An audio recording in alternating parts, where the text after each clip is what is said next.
కేటీఆర్ చెల్లెలు కల్వకుంట్ల కవితకు ఆస్తిలో భాగం ఇయ్యాల్సి వస్తుందని కష్టాలలో జైలుకు పోయి ఇంటికి వచ్చి నాకు కాస్త సాయం చేయంటే సాయం చేయాల్సి వస్తుందని ఈ కర్కోటకుడు సొంత చెల్లెల్నే ఇంట్లో నుంచి బయటికి గెంటేసిన నీచమైన చరిత్ర తారక రామారావుది కాదా? ఒకసారి మా అక్కల్ని ఆలోచన చేయమంటున్నా. చెడిపోయి పుట్టింటికి పోకూడదని అంటారు పెద్దలు, కానీ ఒకవేళ చెల్లి కష్టాలలో ఉండి ఇంటికి వస్తే వేల కోట్ల రూపాయల ఆస్తి ఉన్నోడు సొంత తొడబుట్టిన చెల్లెలకు సాయం చేయకుండా ఇంట్లో నుంచి గెంటేస్తే కన్న తండ్రి కళ్ళు మూసుకొని పోయి ఉన్నాడా? కన్న తండ్రి ఏమన్నా ధృతరాష్ట్రుడా? కొడుకును పిలిచి సలాకి కాల్చి వాత పెట్టి వంగబెట్టి ఈపుల మీద 4 గుద్ది సగం ఆస్తి బిడ్డకి ఇవ్వాలి కదా, కానీ ఇంట్లోకి వెళ్ళి బయటికి గెంటేసిండు. కానీ నేను మీ అందరినీ సొంత కుటుంబ సభ్యుల్లాగా ఇవాళ చూసుకుంటున్నానా లేదా? అంతెందుకు, ఆనాడు బతుకమ్మ చీరల కమిషన్లు కొట్టేస్తే ఆ ఇచ్చిన చీరలు ఎన్నడన్నా మీరు కట్టుకున్నారా అక్క? బతుకమ్మ చీరలు ఎన్నడన్నా కట్టుకున్నారా? పండుగ నాడైనా ఎన్నడైనా ఏడగట్టిరా చీరలు? పల్లి చేను వేసుకుంటే పందులు రాకుంటుండనికే బెదిరియనికే చేనుల కాడ కట్టిరు. మొక్కజొన్నలు వేసుకుంటే పక్షులు తినకుంటుండనికే వాటిని బెదిరించనికే చీరలు ఆ చీర తీసుకుపోయి కట్టిరు. ఎన్నడన్నా ఒంటి మీద మా ఆడబిడ్డలు కట్టుకుర్రా? మరి ఇవాళ మీ సోదరుడు ఇందిరమ్మ చీరలు ఇస్తే, పాలపిట్ట రంగు చీరలు ఇస్తే వేలాది పాలపిట్టలు ఈ మీటింగులు వచ్చినాడు. మా అక్కలందరూ ఆ చీర కట్టుకొని వచ్చారు. మీ తమ్ముడు పండుగ పూట మీకు పెట్టిన సారే కాదా ఈ చీర? ఈరోజు మీరు ఆశీర్వదించడానికి వచ్చిందంటే ఇంతకంటే నాకు మనసులో ఆనందం ఏముంటుంది? సోదరుడిగా నేను మీకు పెట్టిన చీరను సారె కింద భావించి ఈరోజు వేలాది మంది ఈ చీర కట్టుకొని మీరు ఇక్కడికి వస్తే నా ఆలోచన, మా సీతక్క విధానం ఈరోజు మీకు సహాయంగా నిలబడ్డ వాస్తవం కాదా? ఇదే కాదు, నిరుద్యోగ యువకులను ఇవాళ రెచ్చగొట్టాలని చూస్తున్నారు. ఉద్యోగ ఉపాధి నోటిఫికేషన్ల గురించి మాట్లాడుతున్నారు. ధర్నాలు నిరసనలు చేయమంటారు. 10 ఏళ్ళు ఉద్యోగాలు ఇవ్వలే, నోటిఫికేషన్లు ఇస్తే ప్రశ్న పత్రాలు బజార్లలో పల్లి బఠానీలలాగా అమ్ముకున్నారు. కోట్ల రూపాయలు సంపాదించుకున్నారు. పిల్లల ప్రాణాలు పోయినాయి. 10వ తరగతి పరీక్షలు నిర్వహించలేకపోయినారు. 12వ తరగతి పరీక్షలు నిర్వహించిన తప్పుడు విధానాలతో 27 మంది పిల్లలు ఆత్మహత్యలు చేసుకున్నారు. ఇక పబ్లిక్ సర్వీస్ కమిషన్ గ్రూప్ 1 పరీక్షలు అయితే 100 కోట్ల రూపాయలు సంపాదించుకున్నారు. కానీ అదే మన ప్రభుత్వం వచ్చిన తర్వాత 70,000 ప్రభుత్వ ఉద్యోగాలు గ్రూప్ 1, గ్రూప్ 2, గ్రూప్ 3, గ్రూప్ 4, అదేవిధంగా పోలీస్, మెడికల్ అండ్ హెల్త్ వివిధ శాఖల్లో 70,000 ప్రభుత్వ ఉద్యోగ నియామకాలు చేపట్టి నిరుద్యోగ యువకుల యొక్క ఆకాంక్షల్ని, కలల్ని నెరవేర్చడానికి మన ప్రభుత్వం పనిచేసిన మాట వాస్తవం కాదా? ఇవాళ మళ్ళీ పోలీస్ నోటిఫికేషన్లు ఇచ్చినాం, పబ్లిక్ సర్వీస్ కమిషన్ నుంచి నోటిఫికేషన్లు ఇచ్చినాం. ఇవాళ పోలీసులకు ఇంకా నోటిఫికేషన్లు ఇవ్వంటూ అన్ని ఖాళీలు మీకోసమే, విడతల వారి నియామకాలు చేపడతాం. వయసు మీకోసమే సడలించినాం. మీ మంచి కోసమే, మీ నిరుద్యోగ సమస్య పరిష్కారం కోసమే, మీ ఉజ్వల భవిష్యత్తు కోసమే ప్రభుత్వం ఆలోచన చేస్తున్నది. మీ రేవంత్ అన్న ఆలోచన చేస్తుండు. నా కుటుంబంలో ఎవరు ఉద్యోగాల కోసం పోయేది లేదు. ప్రభుత్వంలో మేము కింద మీద చేసేది లేదు. పేదల కోసమే, దళితుల కోసమే, గిరిజనుల కోసమే, మైనారిటీల కోసమే, మహిళల కోసమే ఈ ప్రభుత్వం పనిచేస్తుంది. ప్రభుత్వ ఉద్యోగ నియామకాలు చేపట్టే బాధ్యత నాది. విడతల వారీగా మీకు నియామకాలు చేపడతా, ప్రతి ఖాళీని భర్తీ చేస్తా. ఈరోజు నోటిఫికేషన్లు వచ్చిన పరీక్షలకు మంచిగా ప్రిపేర్ అవ్వండి. మాయ మాటలు వింటిరా మోసపోతారు. ఆనాడు అగ్గిపెట్టెరావు గారు, అఘోరరావు గారు 100 రూపాయలు పెట్టి పెట్రోల్ తెచ్చుకున్నాడు సీసా నిండా. 10 పైసలు అగ్గిపెట్టె తెచ్చుకోలే. రెచ్చగొట్టిండు. అమాయకులైన పిల్లల ఆవేశానికి లోనైనరు. శ్రీకాంతాచారి ఎల్బీ నగర్లో నిట్ట నిలువున తగలబెట్టుకొని తెలంగాణ కోసం ఆత్మ బలిదానం చేసుకున్నాడు. ఒక యాదయ్య, ఒక కానిస్టేబుల్ కిష్టయ్య, ఒక ఈశాన్ రెడ్డి, ఒక వేణుగోపాల్ రెడ్డి, 1200 మంది పిల్లలు తెలంగాణ రాష్ట్ర ఉద్యమంలో వీళ్ళు రెచ్చగొడితే, వీళ్ళు వీధి నాటకాలు వేస్తే ఆత్మ బలిదానాలు చేసి తెలంగాణ రాష్ట్రం తెచ్చుకున్నారు.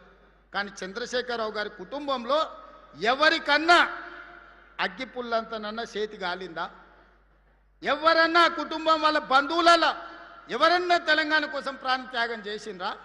రెచ్చగొట్టాలే, మంది పిల్లలను సావగొట్టాలే, ఆ శవాల పునాదుల మీద అధికారంలోకి రావాలనేదే వాళ్ళ ఆలోచన. మొన్నటికి మొన్న మీడియా మిత్రులు చూసింటారు, తెలంగాణ భవన్లో రక్తదాన కార్యక్రమం పెట్టారు. కాళేశ్వరం గోదావరి నీళ్లు మాకు ఇవ్వండి, మా రక్తం తీసుకోండి అని రక్తదాన కార్యక్రమం పెట్టారు తెలంగాణ భవన్లో. నేను అనుకున్న కనీసం తిన్న కొవ్వు అరుగుతుంది, హరీష్ రావుకు కేటీఆర్కు కొంత రక్తం ఇస్తే అనుకున్నా.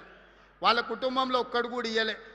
అమాయకులైన బీఆర్ఎస్ కార్యకర్తలు 100 మంది రక్తం ఇస్తే ప్రైవేట్ హాస్పిటల్లో పోయి కోట్ల రూపాయలకు ఆ రక్తం అమ్ముకున్నారు. ఆనాడు తెలంగాణ రాష్ట్రాన్ని దోపిడీకి పాల్పడుతుంది, 1000 కోట్లు కొల్లగొడుతుంది, అధికారాన్ని మీరే అనుభవిస్తుంది. చివరికి ఈరోజు ప్రతిపక్షంలో ఉంటే మీ కార్యకర్తల రక్తాన్ని కూడా మోసం చేసి తీసుకొని ప్రైవేట్ హాస్పిటల్కి అమ్ముకొని పైసలు సంపాదించుకుంటున్నంటే మీరు మనుషుల, రాక్షసుల, రక్త పిపాసుల అని నేను ఈరోజు వేదిక మీద నుంచి అడుగుతున్నా. ఎందుకు ఇవ్వలేదే కేసీఆర్? ఆయనకు ఆరోగ్యం బాగాలేదనుకుందాం. హరీష్ రావు, కేటీఆర్ పాదయాత్రలు చేస్తాం, గోడలు దుంపుతాం అంటుండు కదా, చుక్క రక్తం కూడా ఎందుకు ఇవ్వలేదు మన రక్తదానంలో అని అడుగుతున్నా. రాజ్యసభ తీసుకున్న సంతోష్రావు ఎందుకు ఇవ్వలేదు? మంత్రి పదవి తీసుకున్న ఎర్రబల్లి దయాకర్ రావు ఎందుకు రక్తం ఇవ్వలేదయా? ఎందుకు ఇవ్వలేదు? వినోద్ రావు ఎందుకు ఇవ్వలేదు?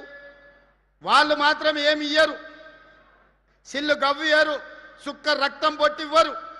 తెలంగాణ ప్రజల సొమ్ము 1000 కోట్లు కొల్లగొడతారు.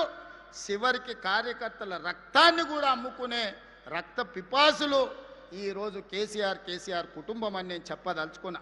అందుకే యువ మిత్రులారా, మీ జీవితాలు నాశనం చేసుకోకండి, మీ ప్రాణాలు త్యాగం చేసుకోకండి, మీ సమయాన్ని వృధా చేసుకోకండి. మీరు ధర్నాలను, నిరసనలను పోతే పోలీసులు ఏవైనా కేసులు పెడితే మీ ఉద్యోగ ఉపాధి అవకాశాలు దెబ్బతింటాయి. ఆనాడు తెలంగాణ ఉద్యమంలో పెట్టిన కేసులు ఈనాటికి మిమ్మల్ని వెంటాడుతున్నాయి, వేటాడుతున్నాయి. అందుకే మీ సోదరుడు మీ రేవంత్ అన్న ఇక్కడ ఉన్నంత కాలం మీ ఉద్యోగ ఉపాధి అవకాశాల కోసం 100% మీకోసం కృషి చేస్తా, మీ సమస్యల్ని పరిష్కరిస్తా అని చెప్పదలుచుకున్నా. ఒక పక్కన రైతుల కోసం, మరో పక్కన మా ఆడబిడ్డల కోసం, ఇంకొక పక్కన నిరుద్యోగ యువకులు, విద్యార్థుల కోసమే ఈ రాష్ట్ర ప్రభుత్వం ఉన్నది. రైతు సంక్షేమం కోసం, రైతుల అభివృద్ధి కోసం, మహిళల అభ్యున్నతి కోసం, నిరుద్యోగ యువకుల ఉద్యోగ ఉపాధి కోసం మన ప్రభుత్వం పనిచేస్తుంది.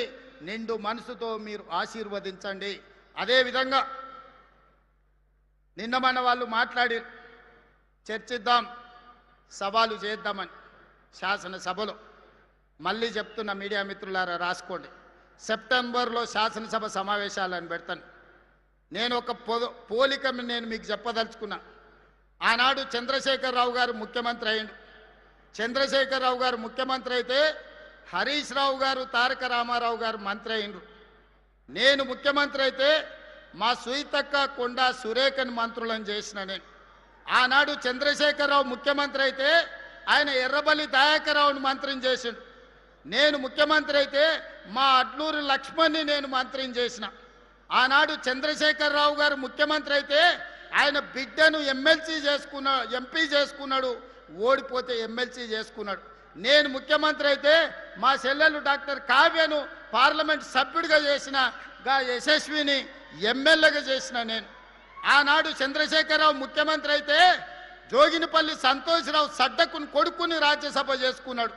ఈనాడు నేను ముఖ్యమంత్రి అయితే మిత్రధర్మంగా వేం నరేందర్ రెడ్డిని మీ బిడ్డను రాజ్యసభలోకి పంపించిన నేను. ఆనాడు చంద్రశేఖరరావు ముఖ్యమంత్రి అయితే కరీంనగర్లో వినోద్రావును బండకేసి కొడితే ప్లానింగ్ కమిషన్ వైస్ చైర్మన్ చేసుకున్నాడు. నేను ముఖ్యమంత్రి అయితే తెలంగాణ ఉద్యమ కారకుడు పొలిటికల్ చైర్మన్ కోదండరామ్ గారిని నేను ఎమ్మెల్సీ చేసిన. ఇవాళ మీరు పోల్చుకోండి, చూడండి. చంద్రశేఖరరావు చేసింది ఫ్యామిలీ జస్టిస్ అయితే నేను చేసింది సోషల్ జస్టిస్. చంద్రశేఖరరావు గారు ముఖ్యమంత్రి అయితే ఆయన కొడుకును కేటీఆర్ను కార్యనిర్వాహక అధ్యక్షుడిని చేసుకున్నాడు. నేను ముఖ్యమంత్రి అయితే మా సోదరుడు మహేష్ గౌడ్ను సోషల్ జస్టిస్లో కాంగ్రెస్ పార్టీ అధ్యక్షుడిని చేసిన. ఇవాళ మీరు చెప్పండి సోదరులారా, కేసీఆర్ అయితే కేసీఆర్ కుటుంబానికి లాభం. అదే కాంగ్రెస్ పార్టీ అధికారంలోకి వస్తే బీసీలకు, ఎస్సీలకు, ఎస్టీలకు, మైనారిటీలకు మీ కుసూర్ పాషా ఈరోజు ఒక బలమైన బాధ్యతలు ఉన్నాడు. ఒక అజరుద్దీన్ ఈరోజు ఒక మంత్రిగా రాణిస్తున్నాడు. అందుకే ఈనాడు నేను స్పష్టంగా సవాల్ విసురుతున్నా. చంద్రశేఖరరావు ముఖ్యమంత్రి అయితే ఎవరెవరికి లాభం జరిగిందో అదే ఇందిరమ్మ రాజ్యం ప్రజాపాలన వస్తే ఏ రకంగా సీతక్క కొండ సురేఖమ్మ మంత్రులైందో, ఏ రకంగా అడ్లూరు లక్ష్మణ్ మంత్రి అయిందో, ఏ రకంగా అజరుద్దీన్ మంత్రి అయిందో, ఏ రకంగా డాక్టర్ కావ్య ఎంపీ అయిందో, యశస్విని ఎమ్మెల్యే అయిందో, వేం నరేందర్ రెడ్డి రాజ్యసభ అయిందో, లెక్కలన్నీ పక్కాగా నేను చెప్తా. ప్రొఫెసర్ కోదండరామ్ ఏ రకంగా ఎమ్మెల్సీ అయిందో, ప్రొఫెసర్ జయశంకర్ గ్రామం రెవెన్యూ విలేజ్ ఏ విధంగా అయిందో నేను లెక్క చెప్తా. ఆ గ్రామానికి మా అన్న చెప్తున్నాడు 10 కోట్ల రూపాయలు డెవలప్మెంట్కి ఇచ్చినామని. ఆయన మాత్రం చింతమడకకి ఇచ్చుకున్నాడు. అవి కూడా ఇచ్చిండో కమిషన్లు కొట్టేసిండో నాకైతే తెలియదు. అందుకే ఈనాడు మిత్రులారా, ఇది ప్రజాపాలన. ఒకటొకటిగా సమస్యల్ని పరిష్కరించుకుంటున్నాం, మెల్లమెల్లగా కూడా తీసుకుంటున్నాం. ఈరోజు బోల్తా కొట్టిన బండిని పట్టాలు ఎక్కించినాం, ఇక పరిగెత్తిచ్చుడే